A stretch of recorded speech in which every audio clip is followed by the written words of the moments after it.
Then good morning to all of you. Then कैसे हैं आप लोग अच्छे से होंगे।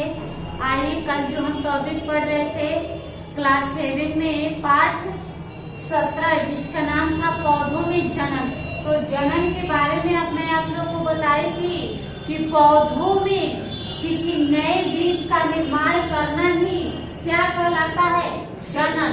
यानी संतति उत्पन्न करना ही जनन कहलाता है।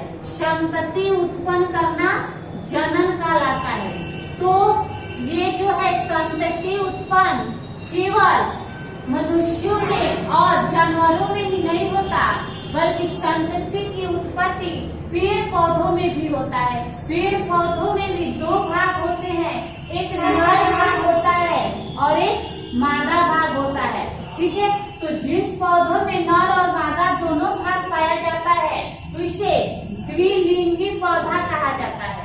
उसे द्विलिंगी पौधा कहा जाता है। और जिस पौधा में केवल नर भाग पाया जाता है उसे एक लिंगी पौधा कहा जाता है। या फिर जिस पौधा में केवल मादा भाग पाया जाता है उसे भी एक लिंगी पौधा कहा जाता है।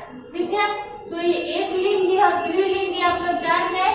अगर किसी पौधे में केवल नर भाग पाया जाता है तो उसे एक लिंगी कहेंगे, और जिस पौधे में नर और मादा दोनों भाग पाया जाता है उसे द्विलिंगी कहा जाता है। ठीक है, आइए इसके आगे का देखते हैं। कल हम लोग लैंगिक और अलैंगिक पढ़ रहे थे कि जनन जो है दो प्रकार का होता है, एक लैंगिक और एक अलैंगिक जनन होता है। ठीक है, तो आइए देखते हैं लैंगिक और अलैंगिक जनन के बारे में। सबसे पहले तो देखिए, सबसे पहले जनन दो प्रकार का होता है। जनन जो है दो प्रकार का होता है।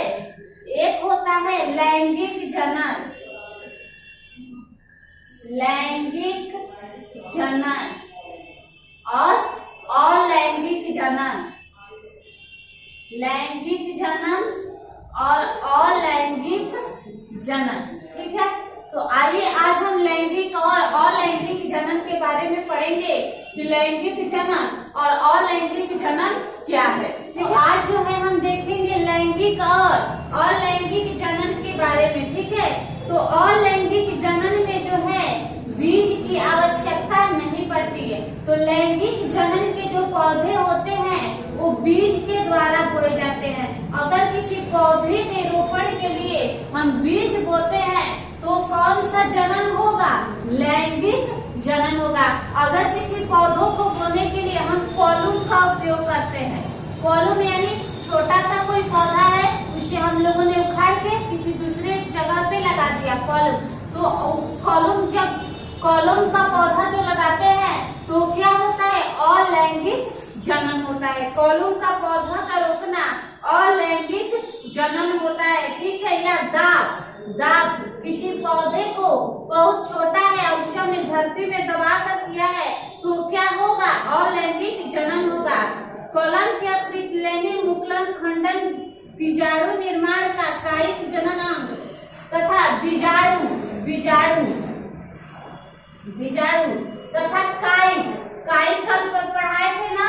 कायिक क्या था कि कायिक के अंदर क्या होता है, पत्ते बीज जो होते हैं वो कायिक अंग होते हैं। जड़ तना पत्ता, तो जड़ तना पत्ता रोपना भी क्या होता है, अलैंगिक अंग होता है। ठीक है, अलैंगिक। अगर ये सारे बीज हम बोते हैं किसी पौधे को, किसी पौधे की प्रगति के लिए हमने अगर कॉलम का उपयोग किया है, बीजाणु यानी बीज का उपयोग किया है, जमा हुआ बीज। ठीक है, कायिक यानी जड़ तना पत्ता को रोपा है तो क्या उसका जनन है, अलैंगिक जनन अंग है। ठीक है, अगर किसी पौधे के लिए हमने बीज बोने का उपयोग किया है तो बीज जिस पौधों के लिए बोया जाता है तो बीज क्या है, लैंगिक जनन है। ठीक है, अब हम इसमें नर और मादा की पहचान करना है कि कौन सा नर होता है। तो लैंगिक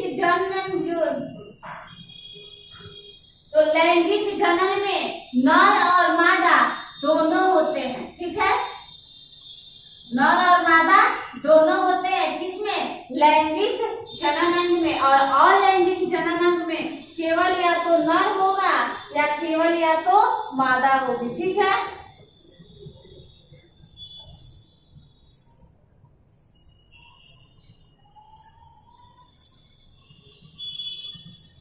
जिसमें नर को पुंकेसर को नर जनन अंग कहा जाता है और स्त्रीकेसर को मादा जनन अंग कहा जाता है। ठीक है, पुंकेसर को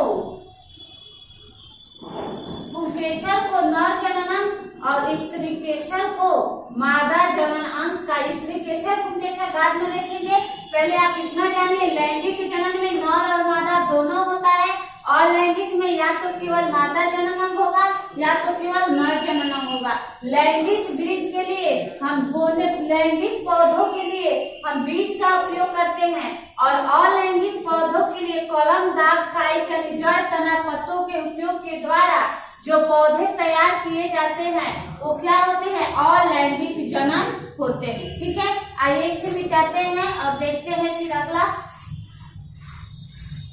अब देखिए लैंगिक जनन में जो है नर भाग को स्त्रीकेसर और मादा भाग को पुंकेसर कहा जाता है। देखिए लैंगिक जनन अंग में लैंगिक जनन में नर और मादा दोनों होते हैं। नर और मादा दोनों अंग होता है। ठीक है, लैंगिक जनन में नर भाग और मादा भाग दोनों होता है, जिसमें नर भाग को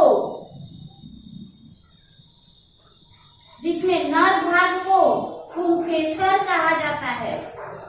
नर भाग को पुंकेसर और मादा भाग को स्त्रीकेसर कहा जाता है।